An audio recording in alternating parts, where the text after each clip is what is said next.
Now, on to school fees matters. A series of consecutive interest rate hikes implemented to bring in that spiraling inflation is putting pressure on consumers and parents, with the increase in impairment charges growing as consumers struggle to make repayments on their home loans, for example.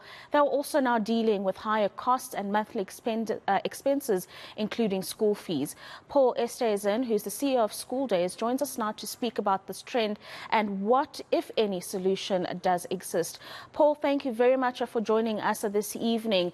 Tell us a little bit about those school fees. We did see in 2020 a lot of the schools, both private and public, freezing those increases so parents could deal with the impact of the pandemic. It would seem that now has come to an end and it's business as usual at schools.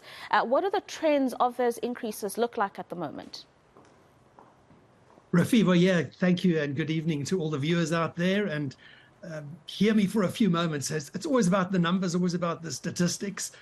We look to where we are on the calendar right now, and we know that we've just all come through the first term of 2023 schooling. And the school days that our children are living are in actual fact the absolute focus that we all have in our households at the moment. Some stats coming out of one of the credit bureaus that really focuses on understanding the state of education payment and the liabilities that we as parents and communities and families have. And their statistics are revealing, and this is TPN Credit Bureau.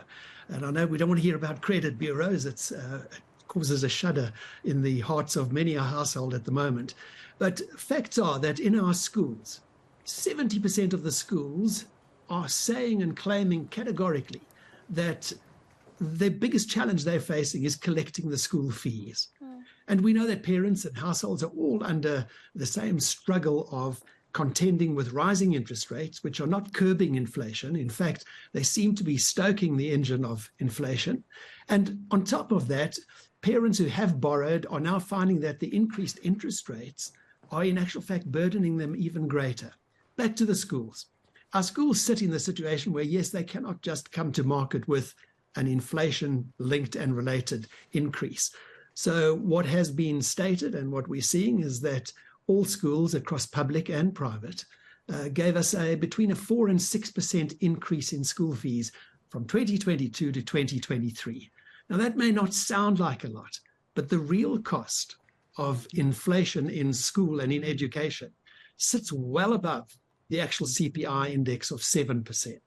So adding the school inflation of fees that we're paying and add that to the current living situation, and we've got stuck in the middle of a 10% increase in the cost of educating your children. Yeah, and I mean, this is, yeah, and I mean, parents have been complaining about this since the beginning of the year, and we actually spoke to an economist who said that there is a concern that some schools are actually taking advantage of this narrative of inflation and are actually increasing more than they should be. Have you found that to be the case, or have they just honestly tried to keep up with the rising costs of operating because they do have to run a facility?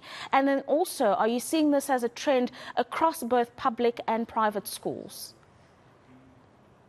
Definitely across both sectors. So the public school and the private school are challenged with these rising costs of operational practicalities. And in order to position themselves, and this is not about saying they're wanting to turn themselves into profit centers, they're literally looking at saying the capacity of a school and its ability to deliver the curriculum requires that an infrastructure has to be in place.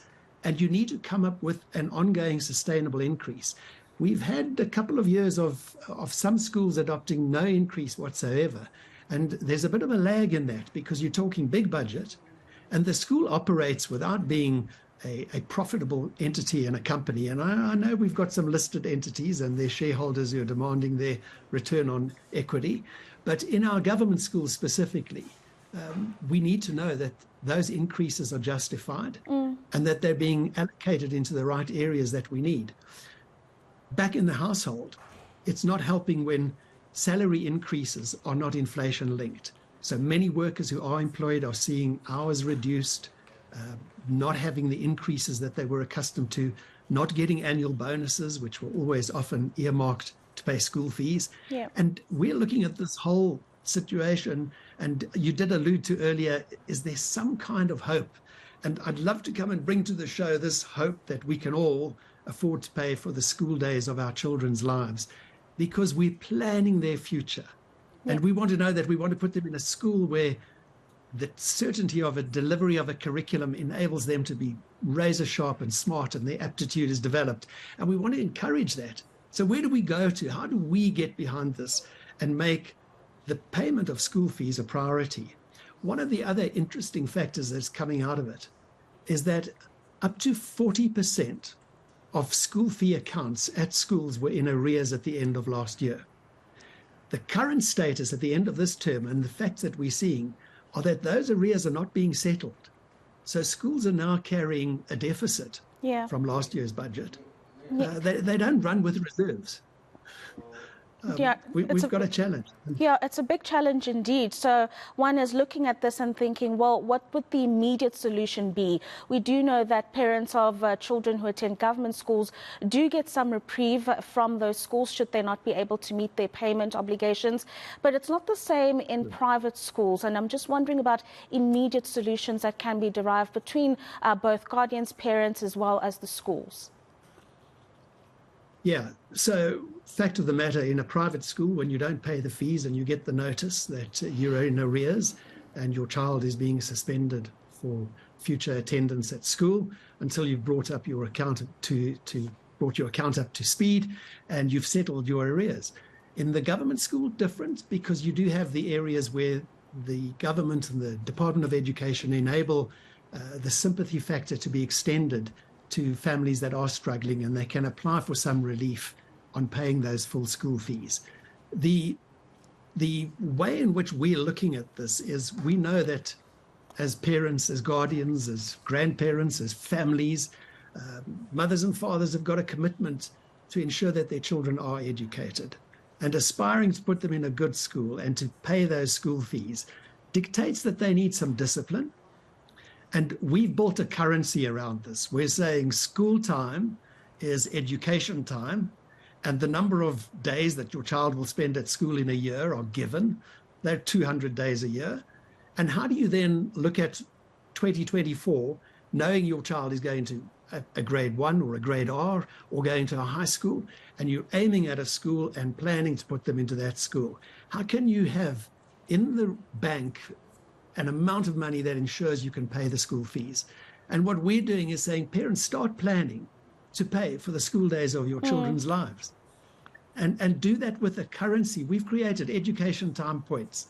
And if you use your education time points and build up a reserve of education time points, you can plan to pay next year's fees. That's what we're doing in our School Days project. Yeah, no, very interesting insights there indeed. And hopefully there are parents who are listening and will take advantage of the platform that you just spoke about, School Days, and some of the ways in which they can plan for those fees. Thank you very much for your time this evening, Paul Esterhuizen, who's the CEO of School Days. Here's a look at how